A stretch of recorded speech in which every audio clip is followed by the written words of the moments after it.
ક્યારે વિચાર્યું છે કે કોઈ વૈજ્ઞાનિક તથ્ય ગોખી લેવામાં અને એક વૈજ્ઞાનિકની જેમ વિચારવામાં આ બે વાતમાં જમીન આસમાનનો ફરક છે? તો ચાલો આજે આપણે આ જ રસપ્રદ ભેદને ઊંડાણપૂર્વક સમજીએ. આજે આપણે એ જ સમજવા જઈ રહ્યા છીએ કે પુસ્તકમાં વાંચીને યાદ રાખવું અને વિજ્ઞાનને જાતે અનુભવવું એમાં કેટલો ફરક છે. જુઓ, એક બાજુ છે સૂત્રો ગોખવા અને બીજી બાજુ છે પ્લાસ્ટિકની થેલીમાં એક નાનકડા બીજને અંકુરિત થતો જોવાનો રોમાંચ. ખરું ને? આપણી આખી ચર્ચાને આપણે 5 ભાગમાં વહેંચી છે.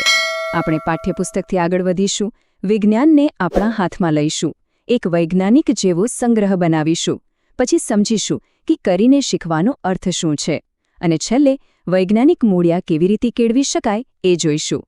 તો શરૂઆત કરીએ શા માટેથી, અને પછી શું અને કેવી રીતે પર જઈશું. તો ચાલો શરૂ કરીએ આપણા પહેલા વિભાગથી અને સમજીએ કે વિજ્ઞાન ભણાવવાનો અસલી મકસદ શું છે. જુઓ, વિજ્ઞાન ભણાવવાનો મતલબ ખાલી તથ્યો શીખવી દેવાનો નથી. CBSE લર્નિંગ ફ્રેમવર્ક પણ કહે છે કે સાચો હેતુ તો એવા માણસો તૈયાર કરવાનો છે જે તર્કથી વિચારી શકે, ક્રિએટિવ હોય અને માનવીય મૂલ્યોને સમજે. તો આ વૈજ્ઞાનિક અભિગમ એટલે શું? કોઈ ભારેખમ શબ્દ નથી. એ તો બસ એક વિચારવાની રીત છે. કોઈ વાતને એમ જ માની લેવાને બદલે સવાલ પૂછવો, પણ આવું કેમ? બસ આ જ છે વૈજ્ઞાનિક અભિગમ. અને આ જ રીત આપણને કોઈ પણ જાતના પૂર્વગ્રહથી દૂર રાખીને સત્યની નજીક લઈ જાય છે. ચાલો હવે બધી થિયરીની વાતો બાજુ પર મૂકીએ અને સીધા એક્શનમાં આવીએ. જોઈએ કે વિજ્ઞાનને ખરેખર હાથમાં લઈને કેવી રીતે શીખી શકાય. તમે જાણો છો, નાના બાળકો તો જન્મથી જ વૈજ્ઞાનિકો હોય છે. એમના મનમાં તો સવાલોનો ભંડાર હોય છે, અને એમના આ કેમ અને શુંનો જવાબ આપવાનો સૌથી સારો રસ્તો કયો? નાના મજાના પ્રયોગો. જરા જુઓ તો એકદમ જાદુ જેવું છે. બસ એક ગ્લાસમાં રંગીન પાણી લો, એમાં પાંદડું કે સેલરીની દાંડી મૂકો, અને પછી જુઓ કમાલ, રંગ ધીમે ધીમે ઉપર ચડશે. જે પ્રોસેસ દેખાતી નથી એ બાળકો પોતાની આંખ સામે જોઈ શકે છે. આનાથી વધારે રસપ્રદ બીજું શું હોઈ શકે, બરાબર ને? અને જે બાળકો થોડા મોટા છે એ તો ખાલી જોનારા નહીં, પણ હવે ખુદ શોધકર્તા બની શકે છે. એ લોકો જાતે જ પ્રયોગો ડિઝાઇન કરી શકે છે. જેમ કે ચાલો ચેક કરીએ કે કઈ માટીમાં છોડ સૌથી સારો ઉગે છે. આનાથી તો તેઓ સાચા અર્થમાં વૈજ્ઞાનિક બનવાની શરૂઆત કરે છે. હવે મિડલ સ્કૂલના વિદ્યાર્થીઓ માટે એક મસ્ત ચેલેન્જ છે. ખબર છે, છોડ હંમેશા પ્રકાશ તરફ જ કેમ વળે છે? આને કહેવાય ફોટોટ્રોપિઝમ. અને આ સમજવા માટે એ લોકો જૂતાના ખોખામાંથી છોડ માટે એક આખી ભૂલભુલામણી બનાવી શકે છે.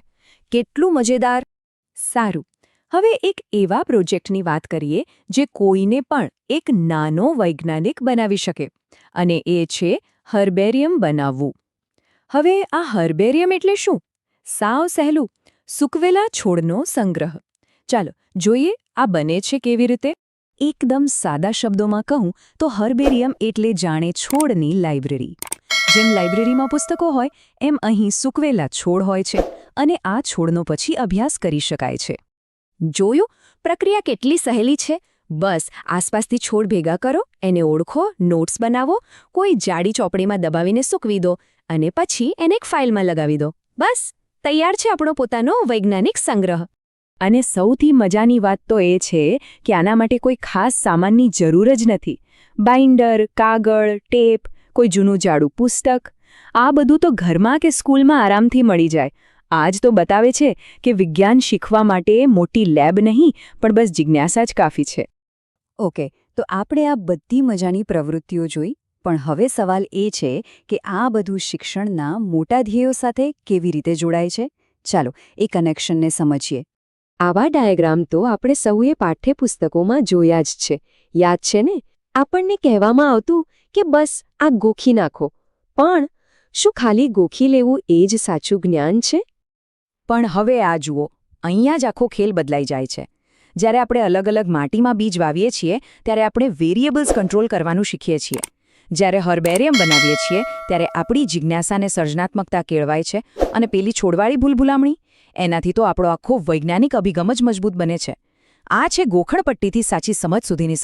તો વાત એમ છે કે આ નાના નાના લાગતા પ્રયોગો ખાલી ટાઈમપાસ નથી, પણ એક સાચી વૈજ્ઞાનિક વિચારસરણી વિકસાવવા માટેના ખૂબ જ શક્તિશાળી સાધનો છે. ચાલો હવે આપણે આપણા છેલ્લા વિભાગ પર આવી ગયા છીએ. જોઈએ કે આ રીતે શીખવાથી લાંબા ગાળે જીવનભર શું ફાયદો થાય છે.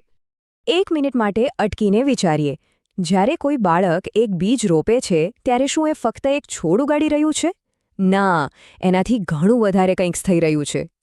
એ માત્ર એક છોડ નથી ઉગાડી રહ્યું, એ બીજની સાથે સાથે એનામાં સમસ્યાને ઉકેલવાની આવડત, ધીરજ રાખવાની કળા, મહેનત કરવાની ટેવ અને સાથે મળીને કામ કરવાની ભાવના પણ વિકસી રહી છે. અને આ એવા કૌશલ્યો છે જે જીવનમાં ગમે ત્યાં ગમે ત્યારે કામ આવવાના છે. અને યાદ રાખજો, આ બધું ફક્ત બાળકો માટે જ નથી. આપણા સૌની અંદર એક જિજ્ઞાસુ મન તો હોય જ છે. તો ચાલો આજે એને જગાડીએ. વિચારજો, આજે જ જિજ્ઞાસાની કઈ એવી ચિનગારી છે જેને આપણે પ્રગટાવી શકીએ.